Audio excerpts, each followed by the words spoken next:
Okay, so you want to own a laundromat.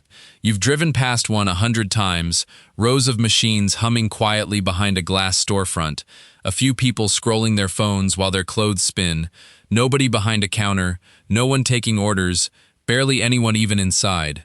You think, this has to be the easiest business on earth. Machines do the work, customers do the work. You just show up once a week to collect quarters out of a coin box.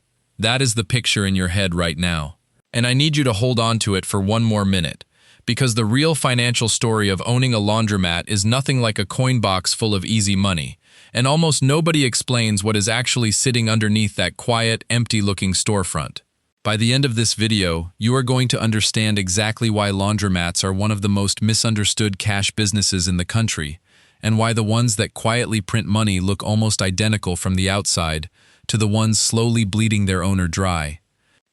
Before we go any further, hit that subscribe button, because this channel breaks down the real economics behind the businesses everyone assumes are simple, and this one is stranger than it looks from the sidewalk. Let's start with what it actually costs to open the doors, because this is the first place the fantasy collides with reality.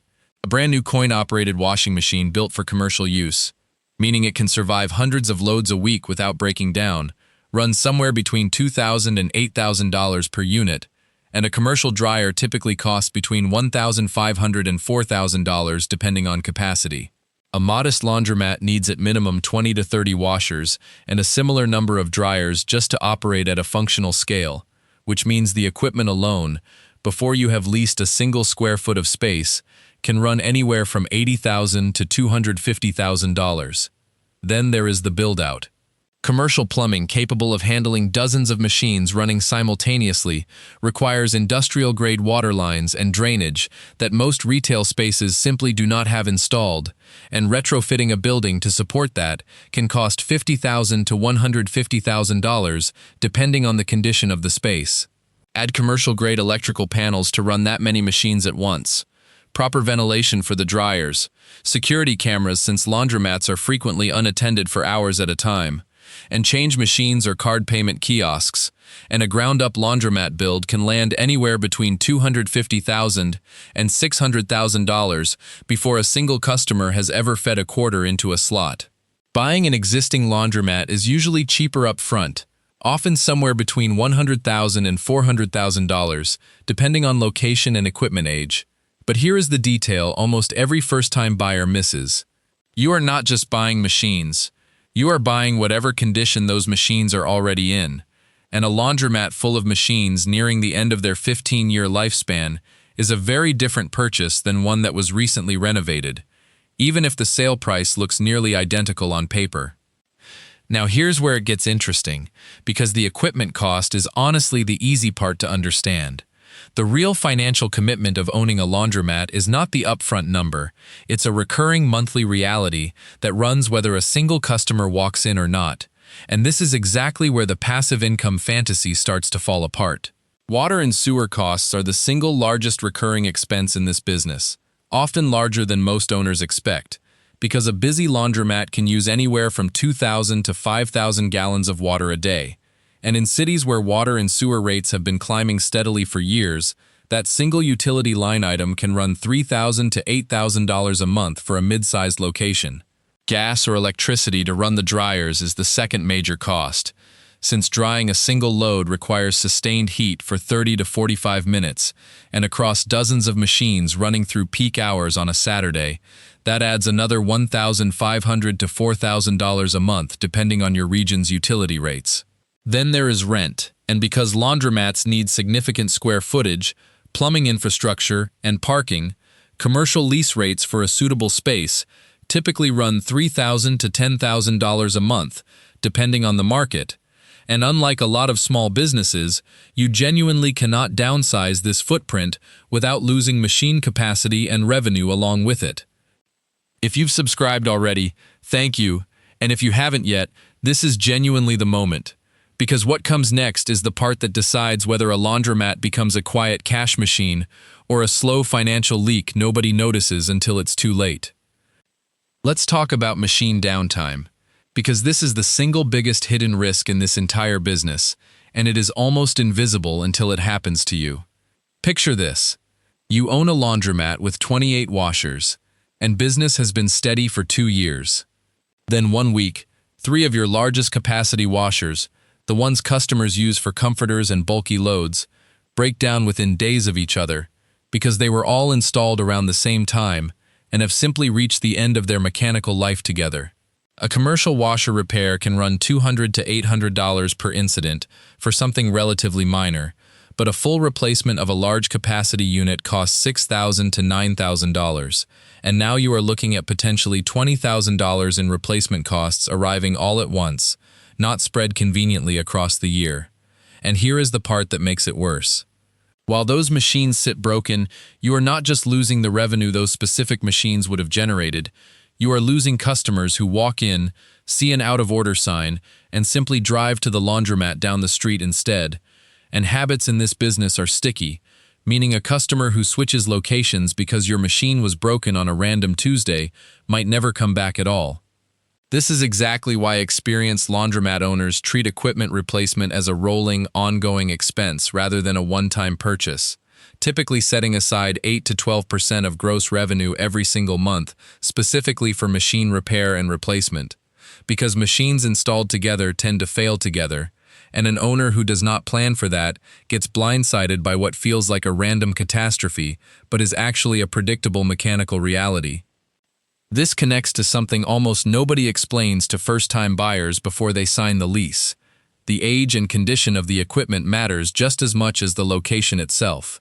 A laundromat with machines under 5 years old might run for years with minimal repair costs, while a laundromat that looks identical from the sidewalk, same number of machines, same square footage, same neighborhood, might be quietly running on equipment installed 15 years ago that is one bad week away from a 5-figure replacement bill.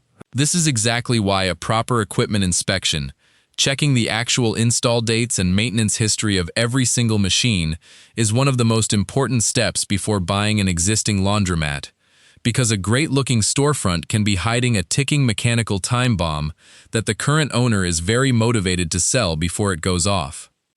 Quick reminder, if this is helping you see the numbers more clearly, subscribing genuinely helps this channel keep making these breakdowns, and there's a lot more coming on exactly this kind of decision. Now let's put the entire picture together, because this is where the passive income dream and the actual financial reality either line up or they don't. Take a mid-sized laundromat generating an average of $450 a day in coin and card revenue, which is a realistic number for a well-located, well-maintained facility, and that comes out to roughly $13,500 a month, or about $162,000 a year in gross revenue. Against that, water and sewer typically consumes $3,000 to $5,000 a month, gas and electricity another $2,000 to $3,500, rent another $5,000, insurance and general overhead another $800 to $1,200, and your maintenance reserve at 10% of revenue adds another $1,100 a month. Add it all together, and total monthly expenses land somewhere around $12,000 to $14,000, which means a laundromat, generating what sounds like a genuinely strong $162,000 a year in revenue, might net its owner somewhere between $15,000 and $40,000 a year, depending on how tightly the operation is run and how new the equipment is. That is a dramatically smaller number than the sale listing or the glossy business broker pitch usually implies. And it is exactly why so many laundromats change hands every few years, sold by an owner who quietly discovered that the coin box was never as generous as it looked from outside the glass storefront. But here is the other side of this, and it is the reason experienced operators still buy into this business every single year. Laundromats have something almost no other small business has: extremely low staffing requirements, since the majority of profitable locations run with either no employee at all or a single part-time attendant a few hours a day, which means the labor cost that eats most small businesses alive barely exists here. They also have remarkably stable, recession-resistant demand, because people need clean clothes regardless of what the economy is doing. And unlike a restaurant or a retail shop, a laundromat's core customer base, renters without in-unit machines, doesn't disappear during a downturn. It often grows, since fewer people are buying homes with their own washer and dryer during uncertain economic periods.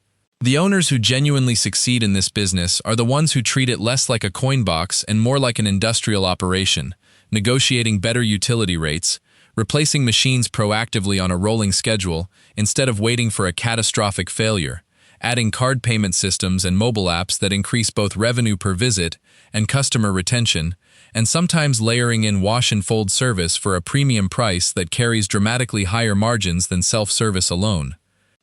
Here's the part that never shows up in the glossy for sale listing, and it's worth saying plainly before we close this out.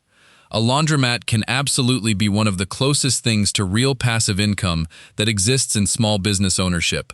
Low staff, steady demand, cash flowing in every single day of the year regardless of holidays or economic headlines. But it only works that way for the owner who understood, before they signed the lease, that the machines are not a one-time purchase sitting quietly in the background making money forever. They are a depreciating, mechanically fragile asset that demands constant reinvestment. And the difference between a laundromat that quietly funds someone's retirement and one that quietly drains their savings account has never really been about the neighborhood or the number of machines. It has always been about whether the owner planned for the machines to fail, because eventually, every single one of them does.